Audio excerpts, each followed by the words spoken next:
Es sollte nur eine weitere ruhige Zugfahrt werden, wie so viele, die Thomas regelmäßig zwischen Zürich und Wien unternahm. Als juristischer Übersetzer genoss er es, klassische Musik zu hören, während die Alpen wie bewegte Postkarten an ihm vorbeizogen. An diesem klaren Frühlingstag spiegelte sich der blaue Himmel im See und leise Klänge eines Streichquartetts fluteten seine Kopfhörer.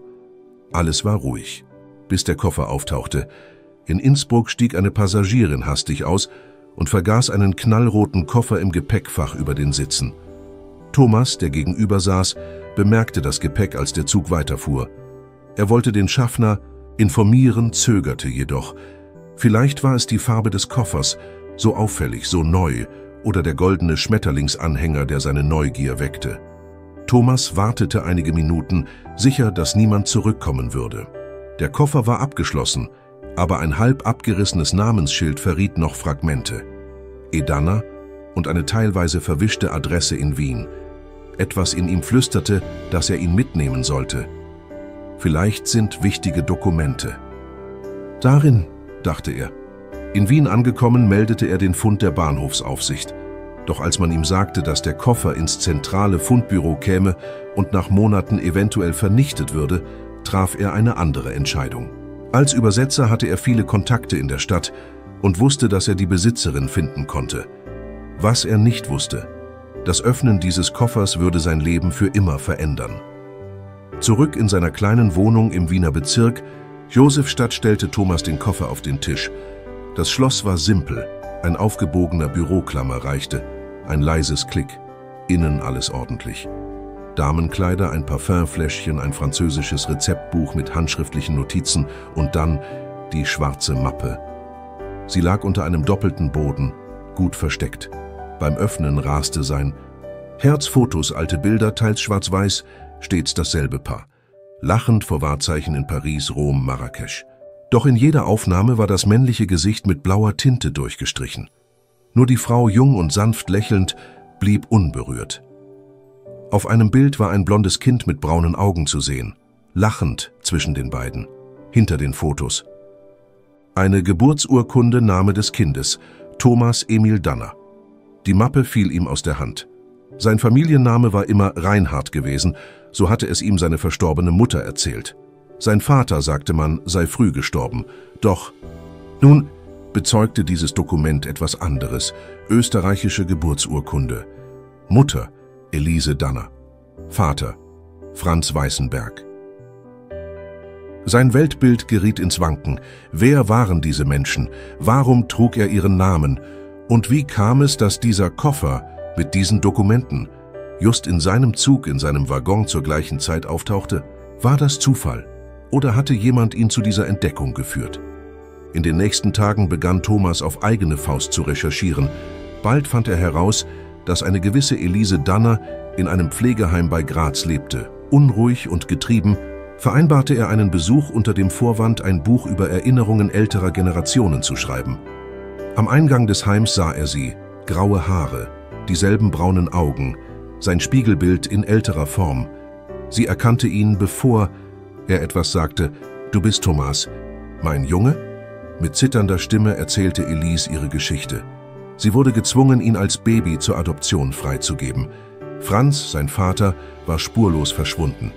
Elises Familie, streng und einflussreich, ließ nichts unversucht, das Skandalkind auszulöschen. Aber Elise hatte Thomas nie vergessen. Sie hatte jahrelang nach ihm gesucht. Die Fotos stammten aus einer Zeit voller Hoffnung. Als sie vor wenigen Wochen endlich herausfand, wo er lebte, packte sie den Koffer mit allem, was sie hatte. Doch der Mut, an seine Tür zu klopfen, fehlte. Sie stieg in den Zug, hoffte, ihn zu sehen. Doch Panik übermannte sie.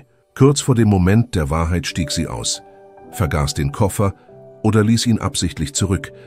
Thomas setzte sich wortlos neben sie und hielt ihre Hand. Nichts wurde gesagt.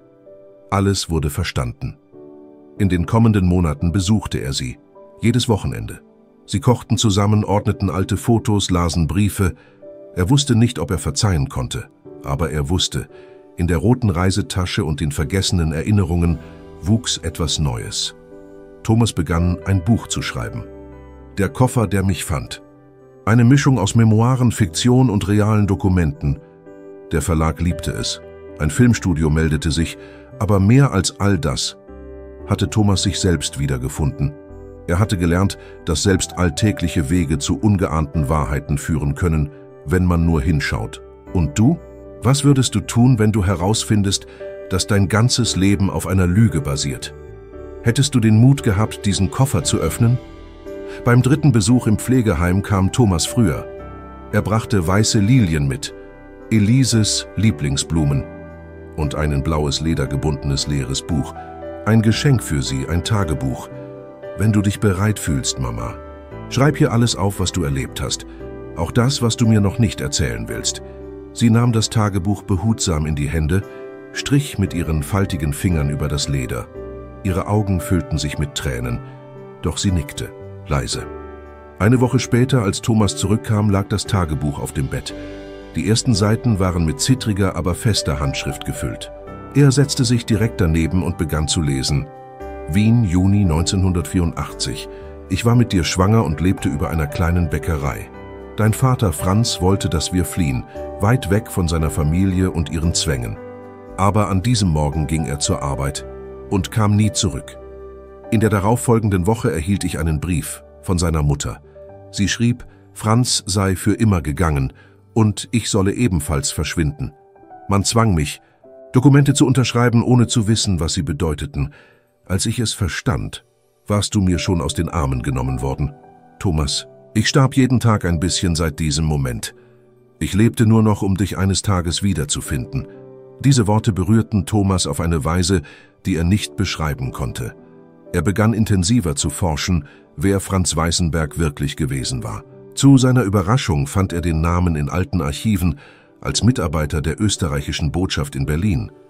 Doch er war dort unter mysteriösen Umständen verschwunden. Mit Hilfe einer befreundeten Journalistin stieß Thomas auf den Namen Frank Weiß, registriert als Einwanderer in Neuseeland im selben Jahr, in dem Franz angeblich gestorben war. Die Daten stimmten überein. Auch das Passfoto, wenn auch gealtert, kam ihm bekannt vor. Konnte es wirklich sein? Thomas buchte ein Flugticket. In Auckland angekommen, fühlte er sich wie in eine alternative Vergangenheit versetzt. Den Spuren folgend fand er ein kleines Café im Landesinneren, in dem ein älterer Herr namens Frank ehrenamtlich arbeitete. Er half Obdachlosen. Als Thomas ihn zum ersten Mal sah, schlug sein Herz schneller. Die grünen Augen, die Art zu gehen, selbst die Bewegung, mit der er den Hemdsärmel hochzog, es war wie ein Spiegelbild. Thomas trat näher. Seine Stimme zitterte. »Sind Sie Franz? Franz Weißenberg?« Der Mann hob langsam den Blick und schwieg lange.